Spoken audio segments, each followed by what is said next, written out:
Hello welcome back to my YouTube channel unscripted by Supraja. నా day 1 blog మీరు ఇంకా చూడలేకపోతే వెంటనే వెళ్ళేసి నా ప్రొఫైల్లో వెళ్ళి మీరు చూడొచ్చు. ఇది డే 2 ఇన్ తిరుమల అండ్ ఇది ఇవాళ మాకు మెయిన్ డే అనమాట. మా దర్శనం రోజు మా స్లాట్ 1 PM ఇచ్చారు, కానీ అనుకున్నాము దర్శనం ముందు లోకల్ టెంపుల్స్ అన్నీ కవర్ చేద్దామని. ఇంకా ఎర్లీ మార్నింగ్ లేచేసి రెడీ అయ్యి పాపకి టిఫిన్ పెట్టేసి అరౌండ్ 6:37కి అట్లా మేము స్టార్ట్ అయ్యాము. స్వామివారి దగ్గర టెంపుల్ బయట కొంచెం ఫొటోస్ అట్లా దిగేసేసి స్టార్ట్ అవుదామని చెప్పేసి అనుకున్నాము. మా దర్శనం స్టోరీ నేను ముందే ఇప్పుడే చెప్పేస్తున్నాను. స్టార్టింగ్లోనే ఏమైందంటే మాకు దర్శనంకి 7 hours పట్టింది. అది ఎందుకైంది ఏంటైంది తెలీదు. ఆ రోజు మాత్రం సర్వదర్శనంకి 4 hours పట్టింది, కానీ మేము 300 రూపీస్ టోకన్ తీసుకొని మరి మాకు 7 hours స్వామి మా చేత కూర్చోబెట్టాడు. But still it's fine. ఆయన సన్నిధిలో అంతసేపు కూర్చున్నా పర్వాలేదు. అండ్ తర్వాత లోకల్ టెంపుల్స్కి వెళ్ళటానికి ఇక్కడ షేరింగ్ జీప్స్ ఉంటాయి. క్రౌడ్ ఎక్కువ ఉంటే 300 to 400 per person అండ్ తక్కువ క్రౌడ్ ఉంటే మాత్రం 200 ఉంటుంది. మాకు 300 per person ఛార్జ్ చేశారు. సో ఇద్దరంకి 600 అయింది. మాతో పాటు ఇంకో 2 families కూడా వచ్చారు. టోటల్ 7 temples కవర్ చేస్తారన్నారు వాళ్ళు. శిలాతోరణం, చక్రతీర్థం, శ్రీవారి పాదాలు, ఆకాశగంగ, పాప వినాశనం, జపాలి, వేణుగోపాల స్వామి టెంపుల్. టోటల్గా 3 hours టైం ఇస్తారు మనకి అన్ని 7 templeస్కి. సో ఫస్ట్ వచ్చేసి మేము శిలాతోరణం అండ్ చక్రతీర్థం ఈ రెండు ఒకటే ప్లేస్లో ఉంటాయి. సో ఫస్ట్ మమ్మల్ని అక్కడికి తీసుకెళ్లారు.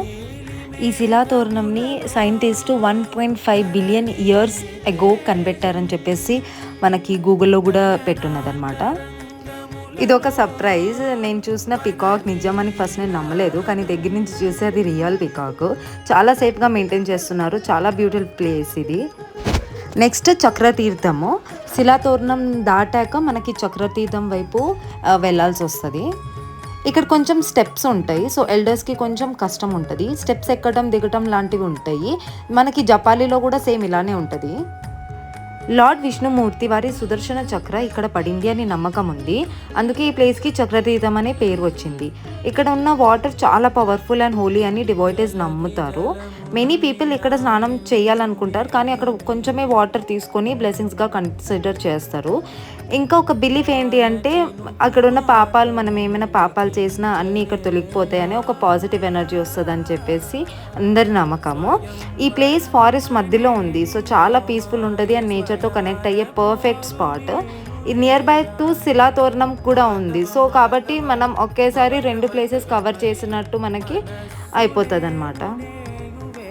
ఇంకా నెక్స్ట్ మేము వెళ్ళింది శ్రీవారి పాదాలు.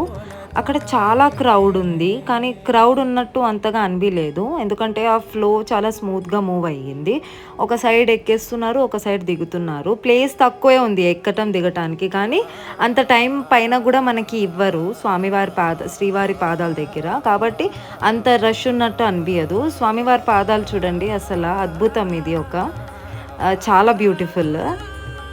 ఇంకా తర్వాత జపాలికి వెళ్ళాము. జపాలిలో దర్శనం చాలా బాగా అయ్యింది, కానీ అక్కడ లోపలికి చాలా నడవాలి. అంటే ఆల్మోస్ట్ మనకి జపాలి మొత్తం దర్శనం చేసుకోవడానికి ఒక 1 hour ఈజీగా పడుతుంది. అక్కడ లోపలికి వెళ్ళి అక్కడ దర్శనం చేసుకొని మళ్ళీ బయటికి వచ్చేయడానికి. క్రౌడ్ ఉన్నా లేకపోయినా జపాలిలో మినిమం 1 hour అయినా ప్లాన్ చేసుకోవాలి. సో మనకి డ్రైవర్స్ కూడా అలానే ప్లాన్ చేస్తారు మన 3 hours. అండ్ హనుమాన్ టెంపుల్ కదా, సో మంకీస్ ఉంటాయి ఈజీగా. It's very predictable. సో మీ బ్యాగ్స్, ఫుడ్ ఐటమ్స్ జాగ్రత్తగా పెట్టుకోండి.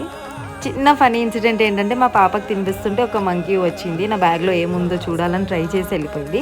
ఆ మూమెంట్లో చాలా భయం వచ్చింది, కానీ తర్వాత అనిపించింది హనుమాన్ బ్లెస్సింగ్స్ లాగా అని. అసలు ఈ ప్లేస్కి జపాలి అని పేరు ఎలా వచ్చిందో మీకు ఎవరికైనా తెలుసా? సో ఏంటంటే ఇక్కడ తపస్సు చేసిన సేజ్ రిషి జపాలి వల్ల వచ్చింది అని చెప్తారు. హిస్టరీ ప్రకారం మనకి లార్డ్ హనుమాన్ ఇక్కడ మెడిటేషన్ అంటే తపస్సు చేసి లార్డ్ రామకి వెయిట్ చేశారు అని నమ్మకం ఉంది. అందుకే ఈ ప్లేస్ని జపాలి అని చెప్పేసి అంటారు. అండ్ మన తర్వాత జపాలి అయ్యాక మా నెక్స్ట్ స్టాప్ వచ్చేసి ఆకాశగంగ. ఆకాశగంగ అంటే స్వర్గం నుండి వచ్చిన పవిత్ర జలం అని నమ్ముతారు. ఇక్కడున్న వాటర్ని టెంపుల్లో కూడా యూజ్ చేస్తారు. అంత పవర్ఫుల్ ఈ వాటర్. ఇక్కడ అనుకున్నంత పీస్ఫుల్గా ఏం లేదు మనకి. ఇక్కడ కూడా లోపల స్టెప్స్ ఎక్కాలి, దిగాలి, చాలా ఉంటుంది. కానీ జనాలు మాత్రం చాలామంది ఉన్నారు. అసలు అక్కడ నుంచోటానికి ఖాళీ లేదు. ఇట్లా మనకి ఫోటోస్ తీయటానికి కూడా ఖాళీ లేదు. చాలా తోసుకుంటూ వెళ్ళాల్సొచ్చింది. అక్కడ అయిపోయాక లాస్ట్ ఇంకా పాప వినాశనంకి వెళ్ళాము.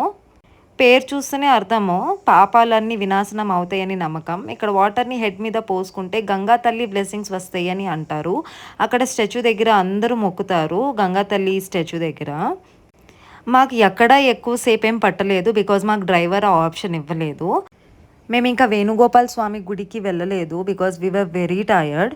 ఇంకా తర్వాత మేము రూమ్‌కెళ్ళిపోయి, దర్శనంకెళ్ళిపోయి నైట్ ట్రైన్ మాకు 12:30కి అంటే మిడ్‌నైట్ 12:30కి ట్రైన్ వచ్చేసింది. ఎక్కేసాము.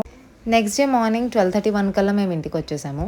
And this was a journey of Tirumala Tirupati. I hope you all liked it. ఒకవేళ మీకు ఈ కంటెంట్ నచ్చితే please do like, share and subscribe. Thank you all. See you in the next video. By.